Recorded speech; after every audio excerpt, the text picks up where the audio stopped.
Bom dia, pessoal. Vamos de BTC na manhã desse sábado 31 de dezembro, último dia do ano. Agora na Espanha, meio-dia e 17, no Brasil, 8 e 17 da manhã. Eu começo pelo gráfico diário, em que a gente pode perceber que a BTC está numa encruzilhada, está aprisionada entre a base dessa cunha triangular, a base da nuvem que recuou exatamente para esse patamar, 16.800, 16.900, e a mediana do canal de Keltner, que está logo acima, a 16.950. Ou seja, isso aqui é um encontro hecatômbico nuclear que provavelmente vai redundar na incursão da BTC para dentro da nuvem, buscando o centro gravitacional, um pouco acima de 17 mil. No gráfico da nossa banda de VWAP mensal, a gente percebe que a BTC ontem lambeu aqui a lower da banda de VWAP mensal. A gente deu uma agulhada aqui para a mínima de ontem, chegou a bater 16.333. E agora a gente está promovendo um belíssimo engolfamento que deve redundar no estresse da VWAP mensal. Lembrando que quando há a virada da VWAP mensal, como aqui, ó, aqui era a VWAP do mês 11. Ó, aqui era a VWAP do mês 11. A gente virou de forma descendente, rapidamente o ativo buscou o patamar da VWAP do mês anterior. Lembrando que mesmo com a virada agora da VWAP do mês 12 para o mês de janeiro, a gente rapidamente deve buscar o patamar aqui logo acima de 17 mil. E também vai ser virada de VWAP anual. Então, normalmente, quando a virada de VWAP anual forma um degrau para baixo, o ativo logo em seguida busca o patamar da VWAP anual, que está lá em 22.800 e tal. A última vez que a gente virou para baixo, ó, foi aqui, ó, na virada da VWAP anual de 2018 para 2019, ó. Virou para baixo, formou o degrau e rapidamente a BTC voou para cima da própria... Buscou primeiro, num primeiro momento, a VWAP anual. Vocês vejam que formou um pullback aqui, ó. Bateu no patamar da VWAP anual de 2018, sentiu a resistência, ficou lá acumulando de forma lateral e depois foi buscar algo em torno de 14 mil dólares. É isso que deve acontecer na virada da VWAP anual de 2022 para 2023. E no intraday, a BTC hoje está um reloginho. Ontem todos os sinais fecharam, justamente porque o nosso setup estava um reloginho. Hoje também está um reloginho, ó. Bate na lower, volta para VWAP. Aqui, ó, lambeu a lower, chegou a ficar a esgarçar ela um pouco para baixo, voltou para VWAP, lambeu de novo, voltou. Agora ela está acumulando em torno da VWAP. Daqui a pouco eu vou ofertar os sinais na sala. Com certeza vai ser lucro no bolso dos assinantes.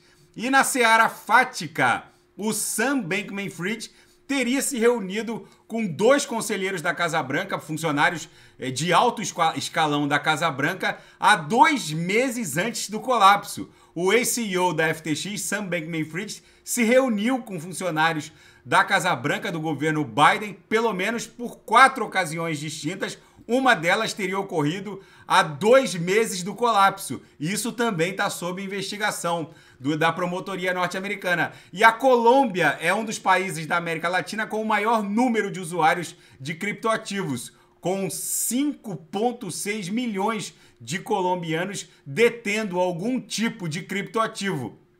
E um funcionário do Partido Comunista Chinês admitiu conluio com mineradores, principalmente de BTC, para permitir a atividade que é ilícita dentro do território chinês. O oficial do Partido Comunista Chinês, Zhao Yu, se declarou culpado de oferecer aos mineradores de Bitcoin subsídios e garantias de energia para atividade que é considerada ilícita no território chinês. E depois de sofrer ameaças por parte de Israel, a Rússia vai fornecer ao Irã 24 caças avançados Sukhoi de quarta geração,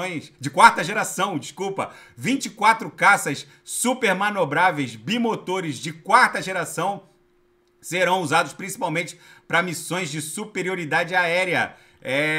Essa semana, o governo de Benjamin Netanyahu ameaçou e até defendeu ataques preventivos contra Israel.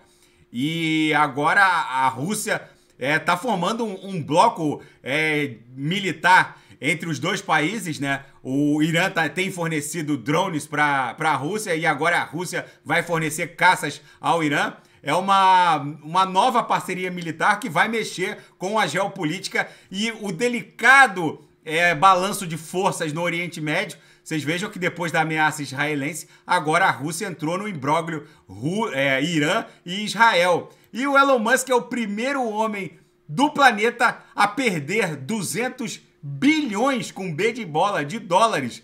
O CEO da Tesla viu sua riqueza cair nas últimas semanas, depois que as ações da Tesla colapsaram.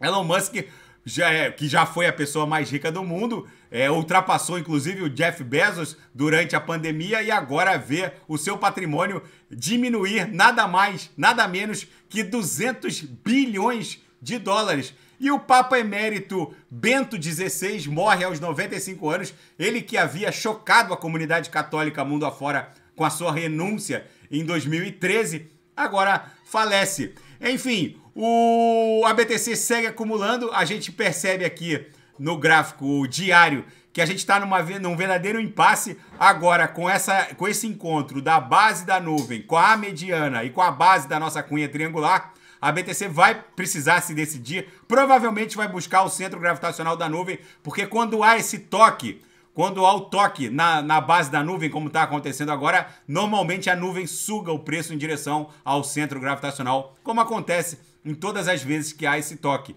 Na projeção, a nebulosidade que estava com uma bela espessura avermelhada está aqui ensaiando a criação de uma nebulosidade esverdeada, o que é muito bom, denota que os compradores têm sim possibilidade de assumirem o controle da BTC. Daqui a pouco eu volto com ADA, XRP, Shiba Inu e quem quiser sugerir alguma análise, é só colocar nas mensagens abaixo. Grande abraço, até daqui a pouco.